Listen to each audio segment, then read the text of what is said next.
ஆதாம் பழத்தை புசித்தது ஒரு முடிவே கிடையாது. ஆதாம் நினைச்சான் அதோட முடிஞ்சிச்சுன்னு. ஆனா தேவன் அதோட முடிக்கல. அதுக்கப்புறம் கடந்து வராரு. ஆதாமே எங்கே இருக்கிறாய், எங்கே இருக்கிறாய்? ஆனா பிசாசு சொன்னா, நோ நோ நோ, நீ போயிடாத, அவர் வார்த்தையை நீ மீறிட்ட, அதனால அவர் உன்னை விரும்ப மாட்டார், உன்னை வெறுப்பார். ஆனா அவர் ஆதாமே நீ எங்கே இருக்கிறாய்? நான் தோட்டத்தில் ஒளிந்திருக்கிறேன் என்று சொன்னான். மனிதன் எப்பொழுது ஒளிய ஆரம்பிக்கிறான்?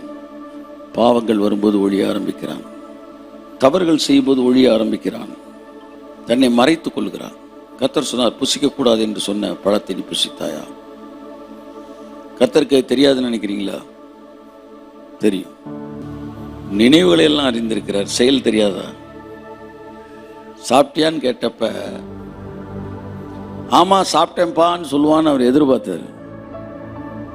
If you confused everything, matter அங்கேயே செட்டில் ஆயிருக்கும், ஏதேன் தோட்டத்தில் கண்டினியூ ஆயிருக்கும். இன்னைக்கு எவ்வளோ வாய்ப்புகள் கடவுள் கொடுப்பாரு பாருங்களேன். ஒத்துக்கடான்னு. எதுக்கு ஒத்துக்கணும்? நம்ம சொல்லி தான் அவருக்கு தெரியணுமா? அவருக்கு தெரியும்.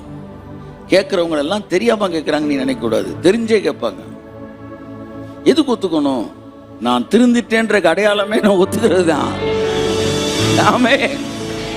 சவுல் செஞ்சது தப்பு, தாவீது செஞ்சது அதை விட தப்பு. ஆனா சவுல் தன் தவறை ஒத்துக்கொள்ளவில்லை. ஆனால் தாவீது, நான் தான் பாவம் செய்தேன்.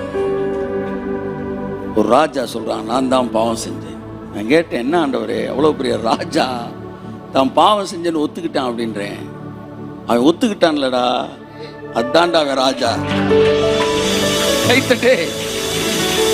ஆமென்.